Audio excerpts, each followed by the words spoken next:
Tubahaye ikaze mwese abapiyoniya mwese ndetse n'abandi bose muri rusange, abaherereye mu Rwanda ndetse no mu mahanga.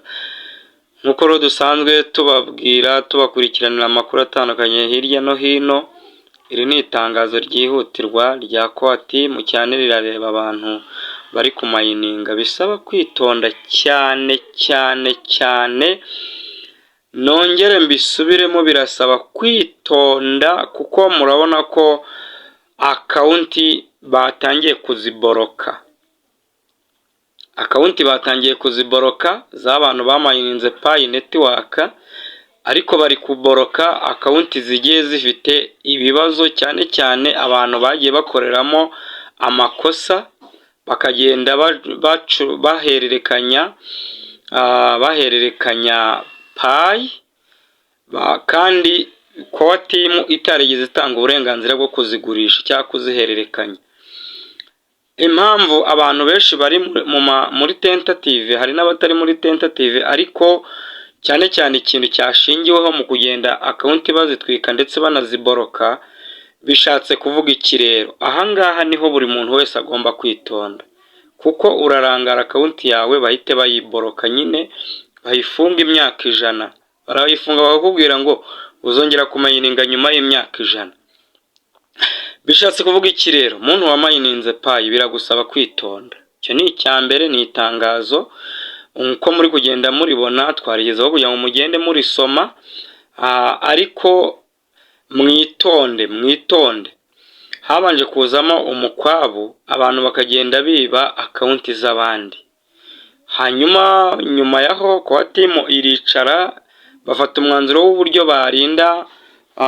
barinda akawunti z'abantu, batanga icyo bita liveness. Ariyo mpamvu abantu benshi bari kugenda bahabwa liveness ngo bacekinge barebe yuko wowe muntu uri kumayininga ari wowe nyiri ishusho cyangwa se nyiri sura y'uwakoze KYC.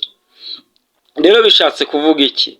Bishatse kuvuga yuko umuntu wese wagiye ukora amakosa cyangwa ereri yo gushyuha cyangwa se gushyugumbwa, reka mbivuge, akagurisha payi cyangwa akazihererekanya, ntabwo koti yegeze ibona yuko ari ikibazo cyo kuzihererekanya ku rundi rukundo runaka abo bantu bazihererekanyije bafite. No, bahise babifata nk'ubujura, bahita bavuga ngo iyi akawunti yafashe pasifurezi, iraziba na pasiwadi, hanyuma bafata ya konti bayikuraho za payi. Rero hariho n'abasikama bari kugenda biba, ari nayo mpamvu muntu uzi neza yuko wafashe payi iri muri mayineti yawe ukayifungura ugatinyuka kuyihereza undi muntu, yaba ari uwagushutse ngo uyigurishe, yaba ari uwo mwumvikanye kuyigurisha, ibyo ngibyo ntabwo byemewe. Bishatse kuvuga iki rero? Akawunti baraziboroka, barazitwika. Umuntu uzi uko wakoze ibyo bintu, naba nkugira inama yo kureba umuntu waba ari nk'umuvandimwe wawe cyangwa se uwo mwashakanye mu buryo bwemewe n'amategeko, cyangwa se umubyeyi wawe mwizerana, akaguha irangamuntu, akaguha nimero ye ya telefoni, yarangiza ubwo ukamufunguriraho akawunti ukajya umayininga. Ariko yazamara kugukorera KYC, ibintu byose bimaze kujya ku murongo, akajya gukorera na liveness, ubwo ngubwo urumva yuko ari ikindi cyizere nyine ugomba kugirana n'uwo muntu. Ni icyitonderwa rero. Iri ni itangazo tubagejejeho ryihuta kugira ngo umuntu wese, haracyari kare, ntegereza ko harimo harabura ukwezi cyangwa se ukwezi n'igice kugira ngo payi netiwaka ijye hanze irocingwe. Bishatse kuvuga ngo waba ugifite amahirwe ufite ya nyuma nayo ko wakora icyo kintu mu gihe cyo gufungura akawunti yindi, ukayifungurira ku muntu wizera wo mu muryango wawe, wo mu rugo cyangwa se mwashakanye nabwo mu buryo mwemeranijwe n'amategeko, atari uwo mwashakanye mu buryo bwa forode butemewe payi yazamara kujya ku isoko azi neza ko bya bintu yamaze kubikuzuriza tayari, yarangiza agahita afata inzira agahita yigendera. Ibyo ngibyo tubibabwiye nk'abakunzi bacu kuko musanzwe mukurikirana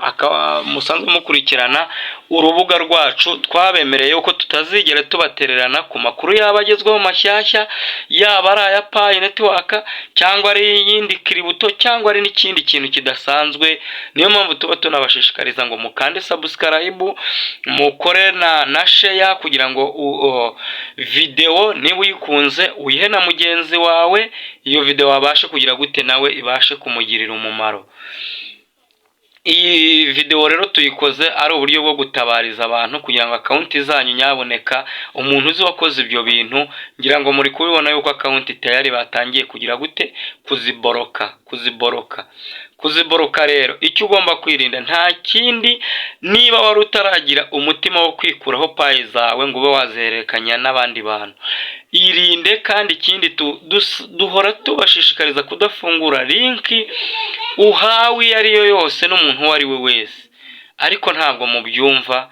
Niyo mpamvu rero mugomba kwitonda kuko ibihe turimo nibyegereje open mainnet. Ni nayo mpamvu Core Team itangazo ishyize hasi, yaba ari Nicolas cyangwa Kosashi bashinzwe uyu mushinga wa Pi Network. Niyo mpamvu bari kugenda ikintu cyose bashyize hanze, amakuru mashyashya basohoye, yaba mu matangazo cyangwa ibyo bari kugenda bakora mu manama atandukanye, baragenda bavuga ngo mupiyaniya wese aho uriho hose account yawe yibere maso kuko twegereje igihe cya open mainnet.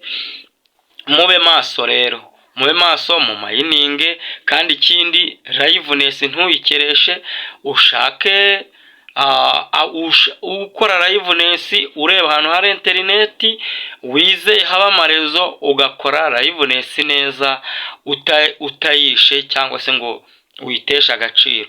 Nibyo rero tubabwiye kugira ngo mubere maso account yanyu kuko ibintu byakomeye, murabona namwe yuko bitoroshye. Ubundi mu mayininge kandi muntu wa mayininze ucunge step zose ko wagiye uzikora, wa verify Facebook, ukaverify phone number, ukaverify email, ukaverify password, step ukagenda uzikora zose ukazuzuza na lockup yuko waba warayikoze neza, wararokinze ubutunzi bwawe. Ubundi ugume ucukure ubutunzi bwanyu, ubutunzi buzakubeshaho n'abuzukuru bawe n'ubuvivi ndetse yewe n'ubuvavanure buzarya kuri ubu butunzi abantu bagiye bacukura. Ntabwo rero mugomba kurangara kuri account zanyu kuko ibi bihe turimo byegereje open mainnet gushyira Pi ku isoko. Igiciro ngira ngo cyaremejwe GCV ni 314,159 by'idolari. Niko bagiye bemeza mu bintu byose bagenda bakora, byose nako gaciro kemejwe. Ubwo rero bishatse kuvuga ngo Pi izarya umugabo usibye undi, izarya umuntu wihangana, izarya umuntu utarashyugumbiye kugurisha. Kandi hari abantu benshi bagiye baboshya bakazigurisha bakaziteza cyamunara. Abo rero nibo bafite ibibazo, niba amakonti yabo agiye kugira gute, agiye gushya. Rero mwitonde, mube maso, murinde amakonti yanyu batayatwika. Ibindi wowe mushya kuri iyi channel, nagira ngo ngusabe ukande subscribe kandi unasharinge, unakane no kukazogera kugira ngo ikindi kintu tuzajya tubasha kubagezaho muzajye mubasha kugikurikirana 5 kuri 5. Tubifurije rero ibihe byiza, amahoro y'Imana ndetse n'amahirwe. Uyu mushinga uzabahire kandi uzababere w'umugisha. Kandi ibindi musenge, abagifite account bataratangira guboroka no gutwika, nyaboneka mushyira amavi hasi musenge, ubundi Imana ikore imirimo n'ibitangaza. Wenda ahari gusenga kwawe kwaba kwarumvikanye imbere y'Imana, hari igihe ubaho mu buzima bubi ariko igihe kikagera amateka agahinduka, akawunti yawe nimba warayirindiye umutekano ukitwararika ukitwara neza, ntekereza yuko ubaye umwe mu barusimbutse.